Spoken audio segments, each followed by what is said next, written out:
ஜென்மங்களுக்கு அறியாத ஒரு ரகசியத்தை நான் உனக்கு உபதேசிக்க போகிறேன் அப்படிங்கிற. நீ எனக்கு பிரியமான ஒரு பக்தனாக இருப்பதால், நான் சொல்வதை அப்படியே ஏற்றுக்கொள்ளக்கூடிய மனோபக்குவத்தில் இருப்பதால், மிக ரகசியமான ஒரு அறிவு என்ற ஒரு தலைப்பில் நான் உனக்கு ஒரு சில விஷயங்களை சொல்கிறேன் அப்படின்னு சொல்ற. அதுதான் இந்த அத்தியாயம், மிக ரகசியமான அறிவு. இதம் துதே குஹ்யதமம் பிரவக்ஷயாம் ஜனசூயவே ஞானம் விஜ்ஞான சகிதம் யஜ்ஞாத்வா மோக்ஷயசே சுபாத். புருஷோத்தமரான முழுமுதல் கடவுள் அவர் சொல்கிறார், ஸ்ரீ பகவான் உவாஜே, பகவான் உரைக்கிறார். என்ன சொல்கிறார்? அர்ஜுனனிடத்தில் சொல்கிறார், யாருக்கும் தெரியாத ஒரு ரகசியமான ஒரு அறிவை நான் உனக்கு உபதேசிக்க போகிறேன் அர்ஜுனா. இது குருச்சேத்திரத்தில் எனக்கு உனக்கு கிடைத்த மிகப்பெரிய ஒரு வரப்பிரசாதம் அப்படிங்கிறார். இதம் துதே குஹ்யதமம் பிரவக்ஷயாம் யனசூயவே ஞானம் விஜ்ஞான சகிதம் யஜ்ஞாத்வா மோக்ஷயசே சுபாத். புருஷோத்தமனான முழுமுதற் கடவுள் கூறுகிறார். யாரிடத்தில் கூறினார்? யாரிடத்தில்? அர்ஜுனனிடத்தில். எனது அன்பு அர்ஜுனா, நீ என்றுமே என்னிடம் பொறாமை கொள்ளாதவன். ஒருத்த கூட இருக்கும் போதே யோசிப்பான், ஏப்பா இவன் நம்மளோட பெரிய அறிவாளியா இருக்கான். இது பக்தர்களுக்கு மட்டும் இல்ல, பௌதீக வாழ்க்கையிலேயே இருக்கு. அவனோட நல்ல பணக்காரனா இருந்துடக்கூடாது, ஒரு நல்ல சட்டையும் போட்டுறக்கூடாது, கையில கொஞ்சம் ஏதாவது வேற ஏதாவது அவனோட உயர்ந்த பொருள் வச்சிருந்தா இவன்கிட்ட மட்டும் இருக்க. இதை பார்த்து பொறாமைப்பட்டுட்டால் அவன் பக்தன் அல்ல. அதுதான் பகவான் சொல்கிறார். நீ எனது அன்பு அர்ஜுனா, நீ பொறாமைப்படாதவன், என் மீது நான் சொல்வதை அனைத்தையும் ஏற்றுக்கொள்ளக்கூடிய மனோபக்குவத்தில் உள்ளவன். அதனால் அந்த இந்த இந்த ஜன உலகில் துன்பங்களில் இருந்து விடுதலை அடைகிறதுக்காக அவனுக்காக மிக ரகசியமான ஞானத்தையும் விஞ்ஞானத்தையும், விஞ்ஞானம் அறிவுபூர்வமான விஞ்ஞானத்தை நான் உனக்கு உபதேசிக்கிறேன் அப்படின்னு அர்ஜுனிடத்தில் பகவான் உபதேசிக்கிறார். அவர் என்ன சொல்கிறார் அப்படின்னு 2வது ஸ்லோகத்துல பார்ப்போம்.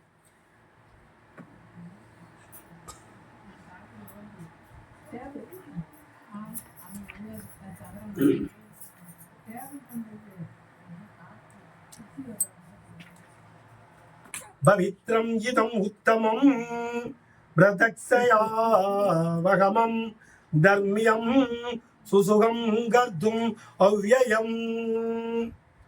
பகவான் சொல்றார் அடுத்த வரியில, ராஜவித்யா ராஜகுஹ்யம் பவித்ரம் இதம் உத்தமம் பிரதக்ஷயாவகமம் தர்மியம் சுசுகம் கர்த்தும் அவ்யயம். இந்த ரகசியமான அறிவுன்னு நான் சொன்னேன், இதை நீ கவனமா கேட்டா தான் உனக்கு புரியும் அப்படின்னு அர்ஜுனன்ட்டு சொல்றாரு. நான் உங்ககிட்ட சொல்லல. நீ கேட்டா உன் கர்மா போகும், நீ கேட்கலன்னா உன் கர்மா போகாது. அர்ஜுனன்ட்ட கிருஷ்ணர் சொல்றாரு. அர்ஜுனன் கேட்பாருன்னு கிருஷ்ணருக்கு தெரியும். ஏன் இந்த வார்த்தையை உபயோகப்படுத்துறாருன்னா, கலியுகத்துல அடுத்த அர்ஜுனன் மாதிரி மக்கள் நிறைய அறியாமையில ஏதோ இந்த கிளாஸ் நடந்துகிட்டு இருந்தாலும் வீட்டுல அடுத்து என்ன செய்யணும், நைட்ல போய் என்ன சாப்பாடு செய்யணும், இந்த மாதிரி யோசிச்சுக்கிட்டு இருப்பான். உட்கார்ந்து இருக்கிறது பகவத்கீதை கிளாஸா இருந்தாலும் சம்பந்தம் இல்லாததை சிந்திச்சுக்கிட்டு இருப்பான். நாளைக்கு செலவுக்கு என்ன செய்ய, நாளைக்கு என்ன பிழைப்புக்கு என்ன செய்ய, இதை விட்டு இந்த கிளாஸ்ல உட்கார்ந்தா நம்ம கதை ஓடுமா, இதுல உட்கார்ந்தா சோத்துக்கு கிடைச்சிருமா, இப்படி எல்லாம் நினைக்காங்க. இதுல நிறைய என் சொந்த பந்தங்களை கேட்கிறேன், என் தம்பி கேட்கான், ஊரா நீ பஜனை பண்ணிக்கிட்டு இருந்தா உனக்கு சோத்துக்கு கிடைச்சிருமா? கிடைக்கும், நம்பனா கிடைக்கும். பகவான் சொன்னதை நம்பு, கிடைக்கும். அதை நம்பிக்கை குறைஞ்சிருச்சுன்னா கிடைக்காது. அவர் என்ன சொல்றார்? என் மீது முழு நம்பிக்கையுடன் இருக்கும் அர்ஜுனாங்கிறாரு. அப்ப அர்ஜுனனை போல நம்பிக்கையுடைய ஒரு சில கஷ்டங்கள் நமக்கு வருது. ஏன்? நம்பிக்கை குறைந்ததனால். அதைத்தான் அவர் சொல்றாரு. இந்த அறிவு கல்வியின் அரசனும் எல்லா ரகசியங்களிலும் மிக ரகசியமானது, மிக தூய்மையானதும் ஆகும்.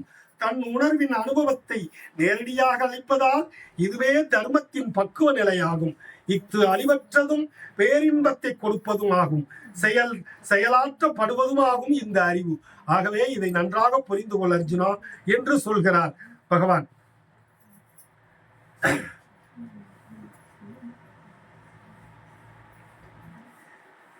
பக்தி தொண்டினுடைய மகிமையை இன்னைக்கு நம்ம சொல்றோம். ஹரே கிருஷ்ண மந்திரத்தை சொல்.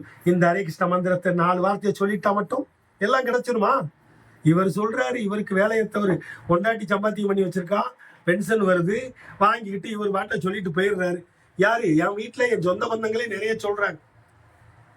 என் பொண்டாட்டி வாங்கி கொடுக்கறதுக்கு முன்னக்கூட்டி என்னை இதைத்தான் சொல்லிக்கிட்டு இருக்கேன். அது சொன்னதுனாலதான் என் பொண்டாட்டி வாங்கி கொடுத்தா. அது என் பொண்டாட்டி வாங்கி கொடுத்தா இல்ல, கிருஷ்ணர் மூலமா அவ ஒரு கருவி வந்தா வாங்கினா போயிட்டா.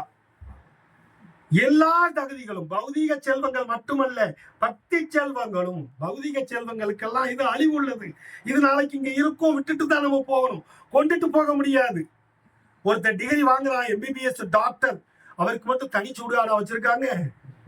டாக்டர்களுக்கு மட்டும் உரிய சுடுகாடு எழுதி போட்டிருக்காங்களா? இல்ல என்ஜினியர்களுக்கு மட்டும் எழுதி போட்டிருக்காங்களா? கிடையாது. படிச்சவன் படிக்காதவன் எல்லா பயிலையும் அவனை கொண்டு போய் கரண்டு சுடுகாடு இப்போம்லாம். அது மாதிரி இங்க என்ன சொல்றாரு, இந்த இதை நீ கடைபிடி. பக்தி எதையுமே ஆராய்ச்சி பண்ணாமல் நான் சொல்றதை கேட்கக்கூடிய அர்ஜுனா, இது மிக ரகசியமான அறிவு, இது அழிவற்றது. உனக்காக நான் இதை பக்குவமாக சொல்கிறேன், கவனத்தோடு கேட்டுக்கொள்வாயாக அப்படின்னு சொல்கிறார். அப்ராப்த பலம் பாவம் கூடம் பீஜம் பலோன்முகம் கிரமேணைவ பிரலீயேத விஷ்ணு பக்திரதாத்மனு. பத்ம புராணத்துல ஒரு இடத்துல சொல்லப்படுது. இது பகவத்கீதை இல்லை, இப்ப நான் சொன்ன ஸ்லோகம். இது பத்ம புராணம். பத்ம புராணத்துல ஒரு இடத்துல பகவானுடைய பக்தியை பற்றி சொல்லப்படுது. அதாவது ஒரு பகவானுடைய ஆண்டாள் நாச்சியார் சொல்லுவாங்க இல்லையா, போய பிழையும் புகுதருவா நின்றனவும். அதாவது போய பிழையும், போன பாவங்கள் வரக்கூடிய பாவங்கள், நீ இனிமே தெரியாமல் செய்யக்கூடிய பாவங்களாக இருந்தாலும் ஒரு தடவை ஹரே கிருஷ்ணான்னு சொன்னால் அனைத்தும் அதில் தீயினில் தூசாகும். தீயில போட்ட பஸ்பத்தை போல அப்படியே சாம்பலாகி விழுந்துரும். ஹரிநாமத்தினுடைய மகிமையை உணர்ந்து சொல்லுடா அப்படின்னு சொன்னது போல பத்ம புராணம் சொல்கிறது. பரமபுருஷ பகவானின் பக்தி தொண்டில் ஈடுபட்டுள்ளவர்களுக்கு பழுத்தவை, காத்திருப்பவை, விதையாக இருக்கக்கூடிய பாவங்கள் என எல்லா பாவங்களும் பாவ விளைவுகளும் படிப்படியாக அழிந்து விடுகின்றன. எனவே பக்தி தொண்டின் தூய்மைப்படுத்தி சக்தி மிகவும் வலிமை வாய்ந்தது. இதை உணர்ந்து கொள்ள அர்ஜுனா என்று இங்கே பகவான் அர்ஜுனனுக்கு சொன்னதுக்கு இங்கே பத்ம புராணத்திலிருந்து ஒரு சில எடுத்துக்காட்டுகள் சொல்லப்பட்டிருக்கு. அடுத்து ஹரி கிருஷ்ணா. குரு பாத பத்மோ கி ஜெய், குரு பரம்பரை கி ஜெய், ஸ்ரீல பக்தி ये श्री भक्ति वेदांत स्वामी महाराज की जय, प्रभुपाद की जय. அதாவது பாகவதத்திலே நாரதர் ஒரு சாபத்துல ஒரு பாவப்பட்ட குடும்பத்துல போய் பிறக்கணும்னு நாரதருக்கே ஒரு சாபம்.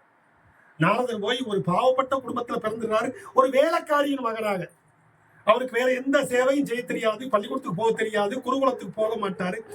அவர் போய் பிறந்துடுறாரு.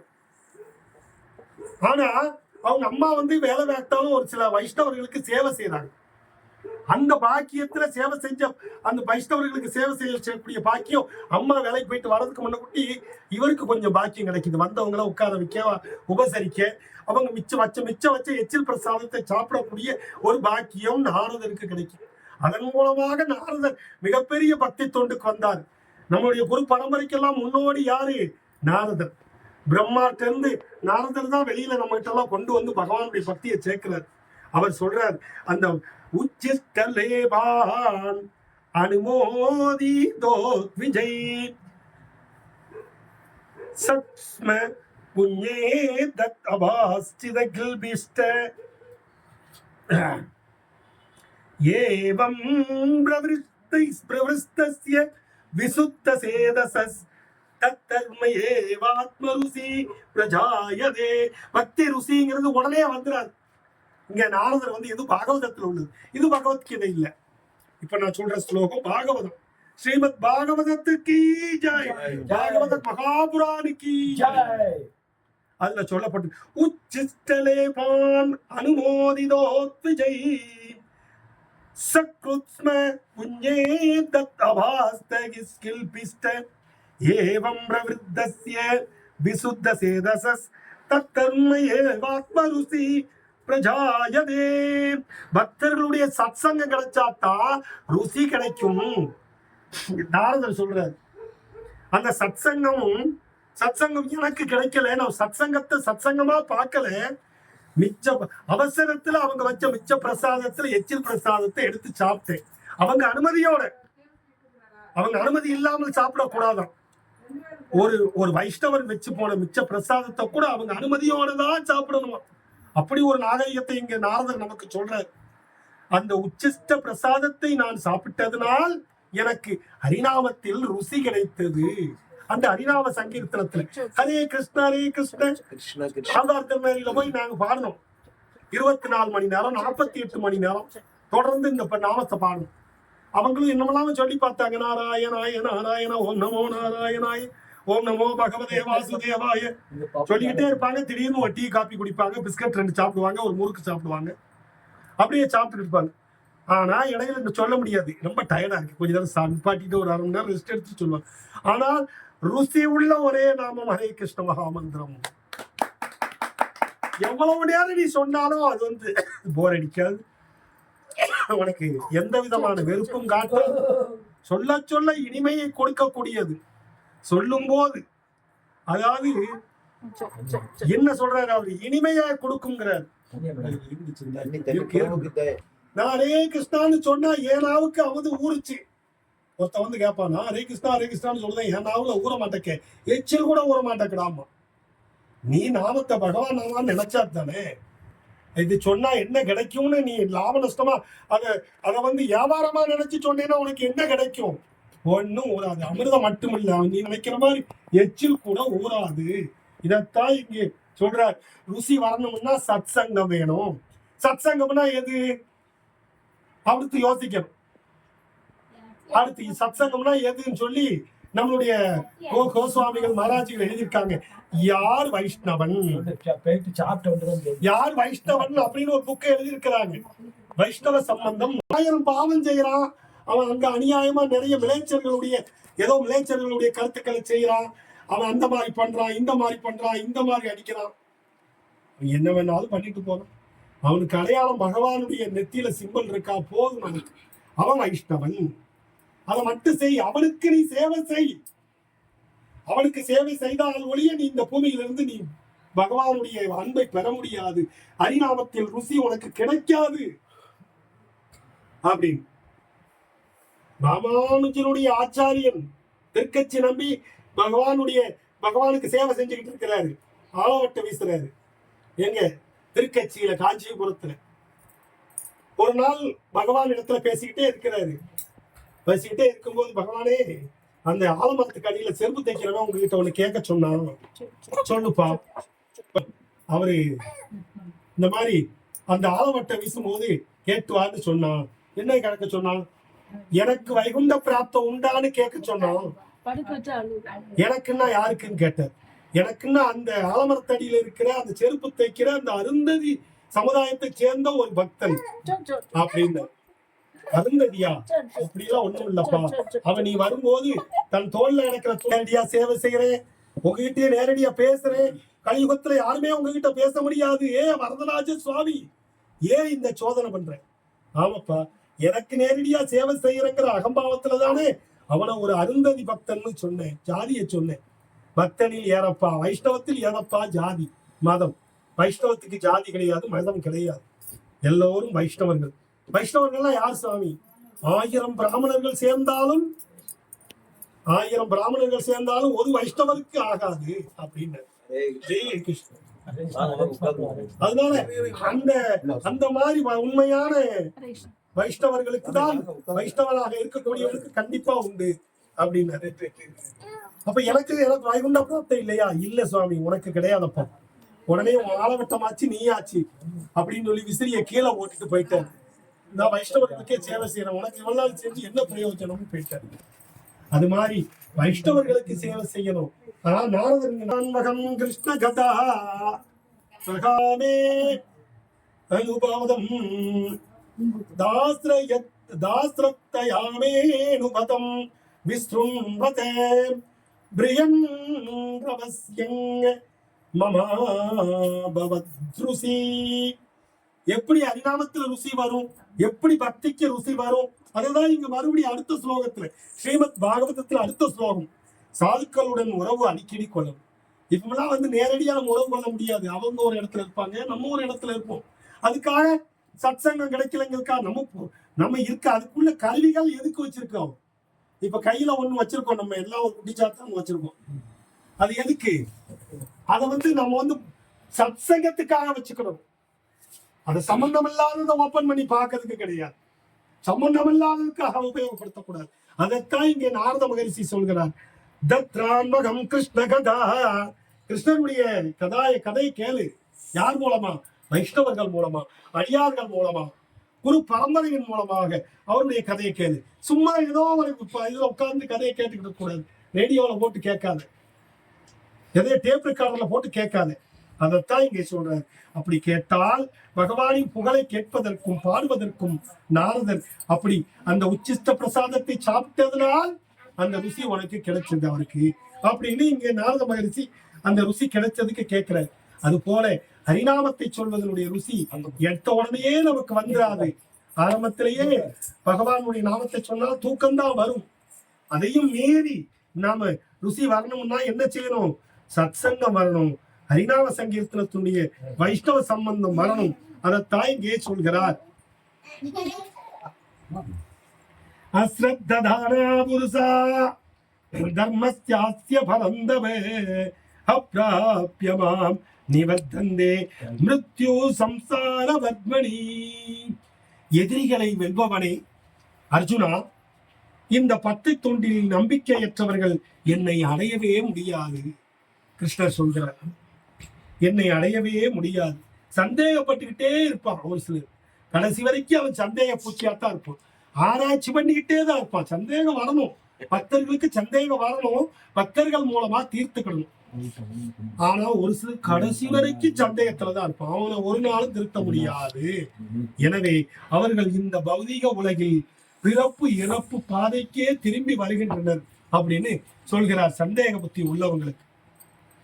அதனால சந்தேகம் இல்லாமல் குரு பரம்பரையில் சொன்னதை, இந்த ஹரிநாமத்தை, ஹரே கிருஷ்ண மகாமந்திரத்தை நாம் இடைவிடாமல் உச்சரித்தால் அங்கே பகவானுடைய அன்புக்கு பாத்திரமாகலாம், அவனுடைய பக்தியை பெறலாம் என்று இங்கே நாரத மகரிஷி நமக்காக சொல்கிறார். யதாதரோர் மூல நிசேசனே திருப்யந்தி தத் ஸ்கந்த புஜோபசாகா பிராணோபகாரச்ச யதேந்திரியானாம் ததைவ சர்வார்கணம் அச்சுதேஜ்யா.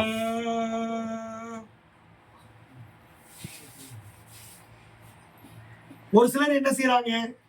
எங்க குலசாமி, இந்த சாமி நான் கும்பிடுறேன், எங்க குலசாமி கும்பிடலாமா, நான் அந்த கோயிலுக்கு போலாமா? இதத்தான் இங்க வந்து நாரத மகரிஷி அடுத்த வரி சொல்ற. ஸ்ரீமத் பாகவதத்துல அடுத்த ஒரு ஸ்டான்ஸா. யாரையும் குறிப்பிட்டு நான் சொல்லல. குலசாமி கோயிலுக்கு நானும் தான் கூட போவேன். யாரையும் குறிப்பிட்டு சொல்றோம்னு நினைக்க வேண்டாம். அவர் என்ன சொல்றாரு? ஒரு சில கிளை தெய்வங்களை இறந்து போனவங்களை கும்பிடலாமா? ஏன் எங்க பக்கத்து வீட்டுல ஒரு கோயில் இருக்கு, அந்த சாமியை கும்பிடலாமா? மற்ற தெய்வங்களை கும்பிடலாமா?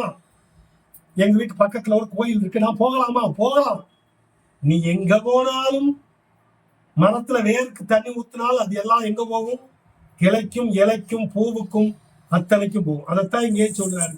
யதாதரோர் மூல நிசேசனே, எல்லாத்துக்கும் மூலம் நான் தான்டா. ஆதி மூலம் நான் தான்டா. நதி மூலமும் ரிஷி மூலமும் தேவ மூலமும் அனைத்திற்கும் ஆதி மூலம் நான் தான்டா. கஜேந்திரன்கிற யானையே ஆதி மூலமே வந்து என்னை காப்பாத்துனுச்சு. பேரை மறந்துருச்சு, யானையா பிறந்ததுனால பேரை மறந்துருச்சு. எல்லா தெய்வத்துக்கும் மூலம் யாரு? பகவான் தாங்கிறது பேரை மறந்துருச்சு. கிருஷ்ணான்னு கூப்பிடுறதா, ராமான்னு கூப்பிடுறதா, அவனுக்கு பேர 1000 பேர் இருக்கு. கோவிந்தான்னு கூப்பிடவா, எந்த பேரை கூப்பிட? ஆட பாவமே, பேரை மறந்துட்டமே. ஆதி மூலமே நீ வந்து காப்பாத்தி தொழடான்னுச்சு. அப்ப கூட வேதங்கள் எல்லாத்தையும் பிரிச்சு பாக்குறாங்க. அங்க இருக்கக்கூடிய முனிவர்கள், ரிஷிகள், இந்த ஆதி மூலமே இந்த கஜேந்திரன் கூப்பிடுறானே, யாரு வந்து காப்பாத்த போறா? எல்லாத்தையும் வேதங்கள் 4 வேதங்களையும், ரிக்கு வேதத்தை, யசூர் வேதத்தை, சாம வேதத்தை, அதர்வண வேதத்தை பிரிக்கலாம். எல்லாரும் பண்டிதர்கள்லாம் படிக்கிறான். ஒண்ணும் புரியல. 4 வேதங்களே குழம்புது. ரிக் வேதமும் யசுர் வேதமும் அவனும் படிக்கான். வேதங்களுக்குள்ளேயே குழப்பம் வந்துருச்சு. ஏன் என்ன பார்த்தா புரியுமா, உன்னை பார்த்தா புரியுமா? அந்த வேதங்களுக்குள்ளேயே பிரச்சனை ஆயிட்டு ஓட்டி ஆயிட்டு. வேதங்கள் 4 என்ன செஞ்சது? உடனே 4 ஒரு உருவம் எடுத்துச்சு. கருடன் உருவத்துல கருடனாக மாறி அப்படியே அங்க வந்து உட்கார்ந்துச்சு. உட்கார்ந்த உடனே அங்க ஒருத்தன் வந்தான், பறந்து வந்து உட்கார்ந்தான். வந்து அப்படியே கருடன் மேல தோல்ல கழுத்துல காலை போட்டு அவன் கையில வந்து உட்கார்ந்தான். கருடன் பாருங்க பாருங்க பார்க்கும்போது இந்த கருடன் கோயில்ல இருக்கிற கருடனை பாருங்க, மேல பார்த்த மாதிரி தான் அப்படி சைட்ல மேல யாரு வந்து எவன் உட்கார்ந்துருக்கான்னு பார்க்கும். அப்பதான் தான் மேல உட்கார்ந்துருக்கிறது யாரு, எந்த தெய்வம், எவன் ஆதி மூலம் பார்க்கறதுக்கு தான் அப்படி பார்க்கணும். அந்த கருடன் யாரு? வேதங்கள் 4 கருட சொரூபம் எடுத்து வந்துச்சு. அதனால அப்பேற்பட்ட அந்த கருடன் சொரூபமாக மாறி வந்த அத்தனைக்கும் மூலமாக இருக்கக்கூடியவன் நான் தான் சொல்லி பகவான் வந்து உட்கார்ந்தான். மரத்தின் ஆதி வேர் நான் தான், எனக்கு நீர் ஊற்றினா கிளை தெய்வங்கள் அனைத்து தெய்வங்கள், நீ எந்தெந்த தெய்வம்னு எதை நினைக்கிறையோ, உன்னுடைய குலதெய்வமா இருந்தாலும் சரி, கொலை தெய்வமாக இருந்தாலும் சரி, அத்தனை தெய்வத்திற்கும் ஆதி மூலம் நான் தான். உன் தெய்வத்தையும் உன்னையும் படைத்தான், உன்னை படைத்த தெய்வத்தையும் நான் தான் படைத்தேன், அனைத்துக்கும் மூலமாக இருக்கக்கூடியவன் நான் தான் சொல்லி இங்கே பகவான் சொல்கிறார். அது போல என்ன, நீ பகவானுடைய பக்தி தொண்டில் ஈடுபட வேண்டும் என்றால் முதல்ல வைஷ்ணவர்களுக்கு சேவை செய்தால்தான் ருசி கிடைக்கும் என்று இங்கே பகவான் சொல்கிறார்.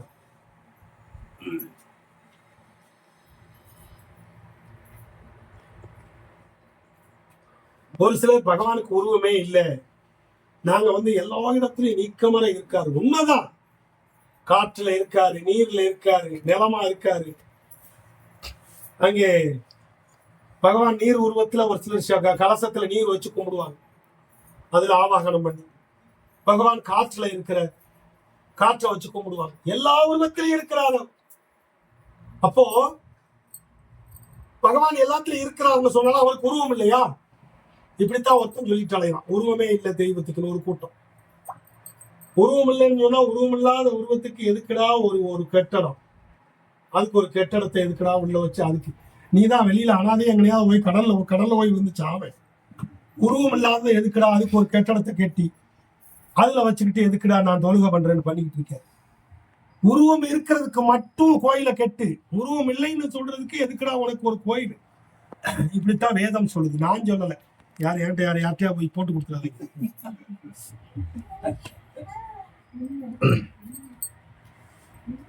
மயா ததம் இதம் சர்வம் ஜகத் அவ்யக்தமூர்த்தினா மத்தானி சர்வபூதானி நசாகம் ஸ்வஸ்திதே.